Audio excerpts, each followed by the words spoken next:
Sveicināti! Esam atkal atpakaļ, Sokrata jautājumi un otrā daļa. Tātad iepriekšējā video izskatījām stresu izraisošās domas atrašanu, kā mēs viņu varam identificēt, notvert, sagūstīt un pārbaudīt, vai tiešām tā ir tā doma, vai tā ir kāda cita doma un ko ar to visu darīt. Un šodien ejam tālāk otrajā daļā, Sokrata metodes otrajā daļā. Neliela piezīme arī, ka par Sokrata metodi kā tādu man ir atsevišķs video šajā pašā kanālā Cilvēki mēs augšuplādēts, tā kā tur var skatīties par to, teiksim tā, teorētisko daļu, par pašu Sokratu, par dzelksni. Taču šodien tad ejam tālāk. Otrā daļa – sliktākā scenārija analīze un pieņemšana. Tātad ir tas, kas mūs visvairāk biedē, tas, kas mūsu smadzenēm liekas visšausmīgākais, kā ar to varētu, teiksim tā, manipulēt, lai kaut kā varētu ar to sadzīvot. Jo, protams, mūsu galvenais uzdevums, mērķis ir, lai mums kļūtu dzīvot komfortablāk, lai mums būtu mazāk stresa un lai mūsu smadzenēs atbrīvotos vairāk vietas, vairāk enerģijas, lai atbrīvotā enerģija varētu tikt izmantota citām dzīves uzlabošanas lietām. Tātad, lai mūsu smadzeņu enerģija ietu labākā gultnē un būtu noderīgāka. Un lai tā nebūtu nodarbināta ar nevajadzīgām darbībām, kā raizēšanās un negatīvo scenāriju rullēšana pa riņķi. Tātad, sliktākā scenārija analīze un pieņemšana. Tātad, kas tad ir tas pats sliktākais, kas reāli varētu notikt? Jā, ir kaut kāda viena doma, bet šī doma noteikti varētu būt arī, ka viņai ir kompānija. Un būtībā vislabāk šajā situācijā ir atkal ņemt veco labo draugu kladi un sēdēt un rakstīt. Un parakstīt, cik nāk ārā, ja? Ieklausīties sevī, kas tad ir pats sliktākais, jo scenāriji varētu būt dažādi. Un būtībā vajadzētu izstrādāt dažādus tos sliktos scenārijus, padomāt, kas vēl slikts, kā vēl tas varētu attīstīt, tad kā vēl, izbaudi to, var tas notikt, jā, labi. Un raksti ārā, jo tas ļoti palīdz, tas ir ļoti terapeitiski, ja? Jo tu arī to savu domu noformulē un tu viņu izlaid caur sevi un caur rakstīšanu no viņas arī daļēji atbrīvojies. Un ja gadījumā tev uznāk ļoti, pat ja ne ļoti, vienkārši, ja tev šī doma liekas ļoti tāda traucējoša, uzreiz pasēdi sevī, centies sajust to sajūtu, kad tas vissliktākais noticis, un sakāpini viņu ļoti izdzīvo. Un tu viņu izdzīvo un izelpo to. Tu jau esi viņu izdzīvojis, jo smadzenēm ir tāda interesanta lieta. Ja smadzenes tic, ka tāds scenārijs ir pieejams, tad viņas darīs visu iespējamo, lai tas scenārijs arī notiktu. Un ja tu tām smadzenēm jau parādi, ka tu to scenāriju esi izdzīvojis, tad viņām arī vairs nav vajadzības viņā iet tajā scenārijā. Ir interesanta smadzeņu darbība. Mums viņa liekas paradoxāla, bet vienīgais veids, kā mēs ar to varam kaut kādā veidā tikt galā, sākt saprast to, kā darbojas mūsu smadzenes un izmantot visus iespējamos variantus, teiksim tā, rīkus, apzināt šos rīkus, ko mēs varam darīt, lai labāk komunicētu un liktu justies labāk arī savām smadzenēm. Tas nozīmē atbrīvot smadzeņu enerģiju, ko viņas ļoti daudz patērē, bieži vien nevajadzīgi. Tādēļ viens no rīkiem ir arī rakstīšana, un otrs ir tas, ko es jums arī pirms brīdiņa izstāstīju, tātad ieeju tajā šausmīgajā scenārijā, sakāpinu to sajūtu tā, ka tu viņu reāli jau tagad jau izdzīvo,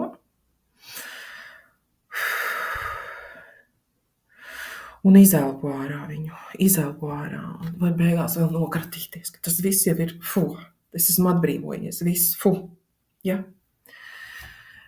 Tātad, kas ir pats sliktākais, kas reāli varētu notikt? Rakstam ārā, elpojam ārā, un ejam tālāk. Cik liela ir varbūtība, ka tieši šis sliktākais scenārijs notiks? Varbūt vispār tas ir 1%. Varbūt 2, 3. Un mēs bendējam sev dzīvi, sēžot tajā scenārijā. Varbūt nevajag. Varbūt tas nemaz nav vajadzīgs. Un gadījumā, ja notiktu pats sliktākais, kā es ar to tiktu galā, ko es darītu? Šeit atkal ir jāsēž ar burtnīcu un jāraksta. Un ar to rakstīšanu jāsaka tā. Ar rakstīšanā ir jāatlaiž loģiskais prāts un jāiedarbina, teiksim tā, sapņotājs. Visneiedomājamākais, vismuļķīgākie scenāriji. Ko varētu darīt? Ja? Ne tikai, es nezinu, tagad piemēru saukt, laikam negribu, bet risinājumi var būt visdažādākie, visneiedomājamākie. Un, kad tas tā kā filmu skatīties, ja? Cilvēks beidz, pieņemsim, cilvēks beidz skolu, un ko viņš dara? Dzīvē paskaties, cik daudz visādi varianti ir. Tavējais nav vienīgais. Padomā varbūt, kādi ir citi tev pieredzē redzētie, filmās redzētie, kādi vēl varētu būt varianti. Jo nekad tā nav, ka ir viens vienīgs variants. Ko es ar to tiktu galā? Ko es varu darīt? Kādi ir mani pirmie soļi? Tālāk. Vai es esmu jau iepriekš ticis galā ar grūtām situācijām? Šis ir atkal atsevišķi. Būtībā katrs no šiem jautājumiem ar viņu var strādāt pat diezgan ilgi. Un 14. punkts. Ja? Tur, piemēram, šim arī varētu veltīt pat nedēļu. Nezinu, varbūt pat vēl ilgāk. Ja? Sarakstīt savas dzīves stāstu ar visām grūtajām situācijām un kā es no tā tiku ārā. Ko es darīju? Cik veiksmīgi tas bija? Un beigās, ja jau mēs esam nonākuši līdz šodienai, tad ar visām sarežģītajām situācijām mēs esam tikuši galā, jo mēs esam izdzīvojuši. Tātad, jebkurš izdzīvošanas stāsts, jebkura sarežģītā situācija ir uzvaras stāsts, jo mēs izdzīvojām. Un tajā brīdī, tad, kad mēs sarakstam šo uzvaru sarakstu, pēkšņi parādās pārliecinātība, vismaz rodas spēks, kā arī ar šo situāciju mēs potenciāli varam tikt galā. Un tad, kad ir uzrakstīts saraksts, tad, kad mēs to esam izdzīvojuši, tad atskatoties uz to, varētu iet tā kā tādā pārskatā un padomāt, ko no tā visa es varētu mācīties. Un ja notiek gadījumā tas vissliktākais, vai šīs manas pieredzes visu mūžu garumā, varbūt tomēr es tur varu kaut ko izlobīt un iegūt vēl kaut kādu resursu, ko es varu izmantot šajā situācijā. Ejam tālāk. Kas man te ķerās tagad? Un atkal ir tā distancēšanās, kas mums bija arī pirmajā daļā. Atceramies, kādu padomu mēs dotu, ja mūsu draugam būtu līdzīga situācija, kādā mēs esam. Ir tā distancēšanās, kur atkal mēs emocionāli tā kā atķēdējamies un paskatāmies uz situāciju no malas Un atkal rodas cits rakurs. Ja? Vai pēc gada šai situācijai joprojām būs tikpat liela nozīme? Man personīgi šis jautājums vienmēr ļoti patīk. Tāpat kā, piemēram, varētu padomāt arī līdzīgi, ja es paskatītos uz šo situāciju, uz kādu cilvēku, piemēram, ja es dzīvotu uz mēnesi, tad kā man tas izskatītos, ja tas ir kaut kāds cilvēks dzīvo uz zemes un viņam ir šī situācija, tik ļoti distancējoties. Un tad tiešām tam ir tik liela nozīme. Varbūt tam vispār nekādas nozīmes nav. Varbūt tu vienkārši cepies, es atvainojos par par izteiksmes formu. Varbūt vienkārši tas ir, tam vispār nekādas nav nozīmes. Varbūt es vienkārši kaut kur satrakojies, un varbūt vienkārši ir jānomierinās. Ja?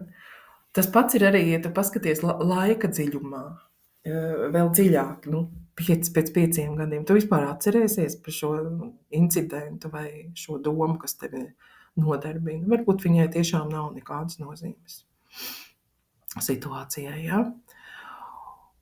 Ejam tālāk, vai uztraukšanās par sliktāko scenāriju man palīdz? Teiksim tā, parasti nepalīdz. Tā ir, teiksim tā, gandrīz vai visiem zinām patiesība, ka uztraukšanās nekādā gadījumā nepalīdz. Bet ir svarīgi to pašam sevī saprast, jo, protams, tad, kad mēs esam stresā, mēs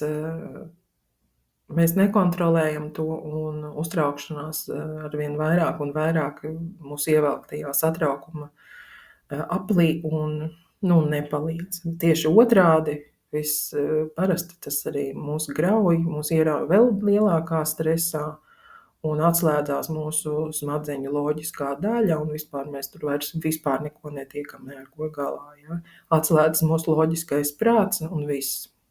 Un tā tu sēdi vai skraidi, pārstresojies un neko nespēji izdarīt savā labā. Un tālāk, ja mēs ejam uz 18. jautājumu, kāds ir labākais iespējamais iznākums? Šis ir baudpilns brīdis, atkal paņemt savu klādi un rakstīt. Arī šeit būtu nepieciešams izrakstīt maksimāli daudz scenārijus, ne tikai to pašu ideālāko, jo noteikti ir iespējams vēl labāks scenārijs alternatīvs, un noteikti vēl ir daudz dažādi scenāriji, kuri pat neienāk prātā. Bet šādi scenāriju rakstīšana atkal atbrīvo enerģiju un patiesībā dod arī tādu prieka sajūtu. Jā, un varētu būt tā. Uzrakst sev pasaciņu, ka varētu būt arī vēl tā, un vēl būtu vēl labāks variants iespējams, jā. Un tad ir realistiskais un visticamākais. Kā tad reāli ir? Un šajā brīdī uzmanies atkal no savām lamatām. Vai tik gadījumā tas nav pārāk pesimistisks variants? Ja? Un tad pēdējais jautājums šajā sadaļā ir, vai es varu pieņemt nenoteiktību un atzīt, ka nevaru kontrolēt visu. Un šajā, protams, var pasēdēt arī šajā jautājumā un atkal pierakstīt. Bet šajā punktā man gribās atzīmēt, ka labi ir atkal patrenēt to apzinātības jautājumu te un tagad. Bet es taču vispār nezinu, kas varbūt vienkārši nokritīs meteorīts rīt, meteors nokritīs rīt uz planētas, un reāli, tas scenārijs, par ko es satraucos, tam vispār nekādas jēgas nav, ja? Ir jāpieņem nenoteiktība, jo mēs nevaram visu saplānot. Mēs nezinām, kas notiks nākamajā mirklī. Es, piemēram, dzīvoju Grieķijā, zemestrīces te notiek katru dienu. Un cilvēki dzīvo Santorīnī salā, kur ir Santorīnī sala ir uz vulkāna malas būtībā. Santorīnī ir radies no vulkāna izvirdumiem. Un šogad tur bija ļoti ilgi, kādu mēnesi, katru dienu bija ļoti stipras, tādas jūtamas zemestrīces.